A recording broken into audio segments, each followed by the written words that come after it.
Ada sebuah pola makan yang menjadi kebiasaan orang-orang di negara-negara seperti Yunani, Italia, Spanyol, dan sebagian dari Timur Tengah yang kita biasa sebut namanya daerah Mediterania gitu, yang diadopsi menjadi sebuah pola diet. Dan diet ini memang masih menjadi favorit untuk kalangan-kalangan tertentu karena beberapa bahannya memang tidak mudah untuk ditemuin dan tentu akan membutuhkan budget yang lebih. Dan ya betul, nama dietnya adalah Mediterranean Diet.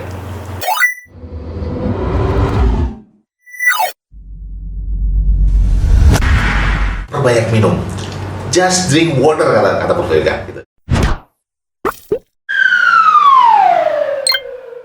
Assalamualaikum warahmatullahi wabarakatuh. Hai sahabat-sahabat semuanya, bertemu kembali dengan Kata Medika. Masih seputar diet yang kita akan obrolin kali ini. Dan kali ini kita ngobrol mengenai tipe diet berikutnya, yaitu diet Mediterranean. Oke, simak terus video ini sampai selesai, sahabat sehat semuanya. Dan saya ingatkan sekali lagi, jangan lupa untuk subscribe, untuk like, untuk share, dan komen untuk kelangsungan video ini ya. Sahabat sehat, diet Mediterranean sesuai dengan namanya adalah pola makan yang terinspirasi oleh tradisi makan dari negara-negara yang tadi saya sebutin di atas, dari negara sekitar Laut Tengah, Yunani, Italia, Spanyol, dan sebagian dari negara-negara Timur Tengah. Dan diet ini dikenal karena memiliki potensi atau manfaat kesehatan yang luar biasa, terutama dikaitkan dengan penurunan risiko penyakit jantung, diabetes, dan untuk kesehatan otak. Oke? Kemudian ciri-ciri dari diet Mediterranean ini apa saja kira-kira gitu. Jadi diet ini memiliki ciri-ciri sebagai berikut. Yang pertama adalah pola makannya. Pola makan dari diet ini mengutamakan konsumsi makanan yang segar, bervariasi, termasuk sayur-sayuran, biji makan, buah-buahan, biji-bijian, kacang-kacangan, dan berbagai macam ikan gitu ya. Yang kedua adalah diet ini mempromosikan konsumsi lemak sehat seperti minyak zaitun, lemak sehat yang didapat dari alpukat dan kacang-kacangan gitu. Di mana lemak-lemak ini banyak mengandung lemak tak jenuh tunggal dan antioksidan gitu ya. Kemudian ciri yang ketiga adalah sebagai sumber protein utama ada ikan, ada unggas, ada telur, dan berbagai macam produk susu rendah lemak seperti yogurt dan keju. Kemudian untuk protein yang dari daging merah misalnya, itu dikonsumsinya dalam jumlah yang sangat terbatas ya, sobat semuanya ya. Oke, yang keempat, biji-bijian dan karbohidrat kompleks seperti roti gandum, kemudian beras merah, dan pasta gandum utuh. Ini adalah ciri keempat. Jadi, konsumsi untuk biji-bijian dan karbohidrat kompleks tadi itu. Yang kelima, cirinya adalah konsumsi buah-buahan dan berbagai macam jenis sayuran. Oke. Kemudian ciri yang keenam adalah konsumsi ikan dan seafood sebagai sumber yang kaya akan asam lemak omega 3 yang baik bagi kesehatan jantung dan otak. Kemudian yang ketujuh adalah cirinya adalah dianjurkan makan fermentasi dan kacang-kacangan seperti yogurt, kefir, kemudian kacang almond dan kacang tanah. Kemudian yang kedelapan adalah cirinya adalah minim gula tambahan dan makan olahan yang tinggi garam dan minyak trans. Itulah ciri-cirinya, sobat semuanya. Kalau kita menilai manfaatnya sekarang, manfaatnya apa? Diet Mediterranean ini termasuk diantaranya peningkatan kesehatan jantung, kemudian ada penurunan resiko penyakit kronis, kemudian ada peningkatan kesehatan otak, dan sebagainya. Jadi untuk sobat sehat yang ingin mengadopsi diet tipe ini, seperti yang semua pola makan. Oke, sekarang kita masuk kepada manfaat yang bisa diambil, untuk benefit yang bisa diambil dengan mengadopsi diet tipe ini adalah, yang pertama adalah meningkatkan kesehatan jantung, di mana kandungan tinggi lemak sehat seperti minyak zaitun, kemudian asam lemak omega 3 dari ikan-ikan yang dikonsumsi itu dapat membantu menjaga kolesterol darah dalam batas yang sehat. Kemudian yang kedua adalah penurunan resiko diabetes. Jadi diet ini dapat membantu mengendalikan kadar gula dalam darah dan mengurangi resiko diabetes tipe 2, sahabat semua ya. Kemudian yang ketiga adalah kesehatan otak yang lebih baik. Jadi diet Mediterranean ini telah dikaitkan dengan berbagai peningkatan kesehatan otak dan penurunan risiko penyakit Alzheimer dan demensia. Kemudian yang keempat adalah antiinflamasi. Kandungan antioksidan dalam diet ini dapat membantu mengurangi peradangan dalam tubuh sobat semuanya. Yang kelima adalah penurunan risiko kanker. Jadi konsumsi buah-buahan, kemudian sayuran, kemudian makan berbasis tumbuhan dalam diet ini sudah banyak dikaitkan dengan penurunan risiko berbagai macam jenis cancer. Kemudian yang keenam adalah kontrol berat badan. Diet ini dapat membantu dalam upaya menurunkan berat badan atau menjaga berat badan yang sehat karena fokus pada makanan yang rendah kalori dan tinggi seratnya gitu. Kemudian yang ketujuh adalah kebersihan hati. Jadi kandungan minyak zaitun dalam diet ini akan membantu mendukung kesehatan liver sobat semuanya. Kemudian yang kedelapan adalah kesehatan jangka panjang. Jadi dengan melakukan diet Mediterranean ini, pendekatan makan jangka panjang sobat semuanya akan dengan mudah disesuaikan dengan gaya hidup sehingga dapat menjadi kebiasaan makan yang sehat yang berkelanjutan gitu ya. Kemudian risikonya, jadi sahabat semuanya, jadi selain tadi itu benefit-benefitnya itu, diet ini juga ada risikonya ternyata ya. Yang pertama dari risikonya adalah ada kecenderungan konsumsi kalori yang berlebihan gitu. Itu yang pertama. Yang kedua, risikonya adalah kandungan lemak tinggi yang dikonsumsi dalam pola diet ini.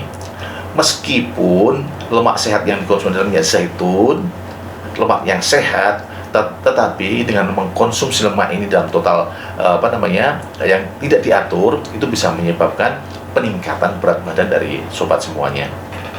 Kemudian yang ketiga adalah kandungan garam. Beberapa varian diet Mediterranean ini dapat mengandung garam yang tinggi gitu, terutama dari makanan yang diawetkan, dan ini dapat meningkatkan risiko hipertensi jika tidak diatur dan diawasi dengan benar gitu ya. Yang keempat adalah kesulitan dalam penerapan. Bagi beberapa orang, diet ini mungkin sulit diikuti karena perubahan yang signifikan dalam kebiasaan makan dan preferensinya. Kemudian yang kelima adalah kurangnya nutrisi penting. Jadi meskipun diet ini sehat secara umum, seseorang harus memastikan mendapatkan semua nutrisi seperti kalsium, kemudian vitamin D dan yang lain-lainnya itu harus diawasi dan diperhatikan, karena hal itu bisa nutrisi tadi bisa berkurang kalau tidak diawasi dengan ketat gitu ya. Sahabat sehat semuanya, tadi sudah di depan disinggung bahwa si diet ini diadopsi dari wilayah yang letaknya di daerah Laut Tengah sana ya. Pertanyaannya, apakah tipe diet ini itu bisa diadopsi oleh sobat-sobat semuanya yang tinggal di luar dari area itu gitu, pertanyaannya. Jadi, meskipun diet ini terinspirasi oleh tradisi makan dari wilayah tersebut gitu, prinsip-prinsip intinya dapat diterapkan di berbagai wilayah di seluruh dunia, termasuk di Indonesia ya, sahabat-sobat ya. Keberhasilan dalam menerapkan diet ini lebih bergantung pada pemahaman tentang prinsip-prinsip makannya yang ditekankan oleh diet Mediterranean ini dan kemampuan untuk mengadaptasinya dengan bahan-bahan makan yang tersedia di wilayah sobat semuanya. Jadi pemahaman mengenai prinsipnya, kemudian mengadaptasi makanannya dengan yang ada di wilayah masing-masing gitu ya. Jadi jika sobat tinggal di wilayah yang tidak memiliki akses mudah untuk mendapat makanan tertentu yang umum seperti di wilayah Mediterranean, sobat semuanya masih dapat mencoba untuk mendapatkan makanan dengan nutrisi yang sebanding dan menjaga prinsip makan sehat secara umum disesuaikan dengan yang ada di daerahnya masing-masing. Perlu diingatkan bahwa tujuan utama diet Mediterranean ini adalah menerapkan pola makan yang sehat dan beragam untuk mendukung kesehatan kita semuanya. Jadi kreativitas dan fleksibilitasnya dalam menyesuaikan pola makan dengan lingkungan Anda adalah kunci untuk keberhasilan jangka panjangnya. Kemudian yang lebih penting adalah bagaimana cara menerapkan diet ini di kehidupan sehari-hari. Jadi penerapan diet Mediterranean ini dalam kehidupan sehari-hari melibatkan mengadopsi pola makan yang sehat dan beragam dengan fokus pada makanan segar dan alami gitu ya. Berikut ini adalah beberapa langkah yang sobat semua bisa ambil untuk menerapkan diet ini dalam rutinitas sehari-hari. Yang pertama itu sobat semua bisa mengkonsumsi banyak sayuran dan buah-buahan. Itu step pertamanya adalah mengkonsumsi banyak sayuran dan buah-buahan. Caranya gimana? Caranya dengan menyisihkan setidaknya setengah piring dari setiap menu makan itu dengan sayuran berdaun hijau, tomat, paprika dan lain-lain. Kemudian makan buah-buahan segar sebagai camilan sehatnya gitu ya. Camilannya adalah buah-buahan segar ya. Yang kedua, yaitu pilih karbohidrat kompleks.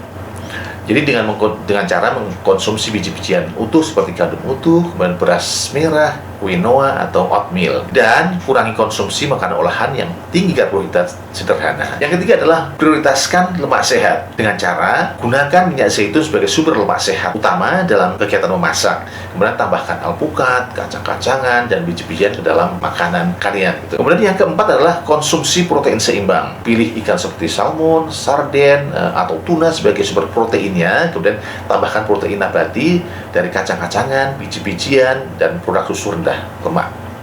Ya.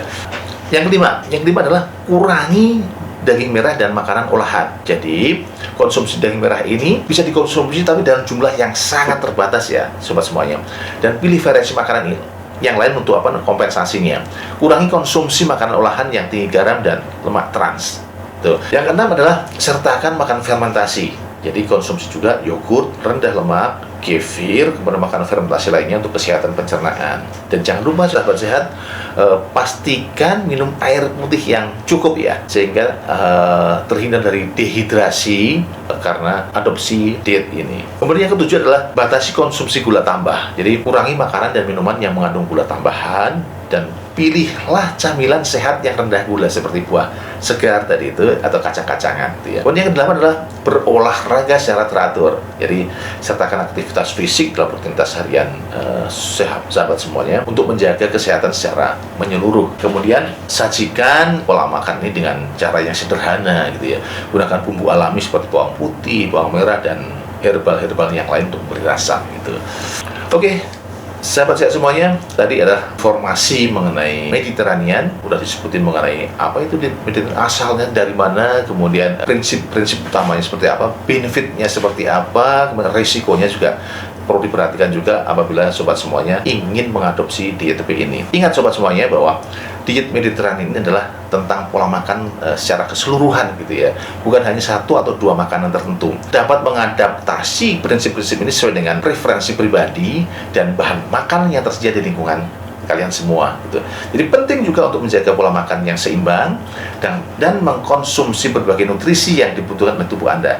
Jika memungkinkan, sekali lagi ini selalu saran dari Kata Medika bahwa konsultasikan dengan ahli gizi atau profesional medis yang kredibel untuk panduan yang lebih khusus lagi. Oke, sahabat sehat semuanya, terima kasih sudah menyimak video ini dari awal dari sampai akhir. Sekali lagi saya ingatkan, jangan lupa untuk subscribe, like, share, dan komen. Kemudian simak video-video berikutnya. See you later in the next video. Assalamualaikum warahmatullahi wabarakatuh.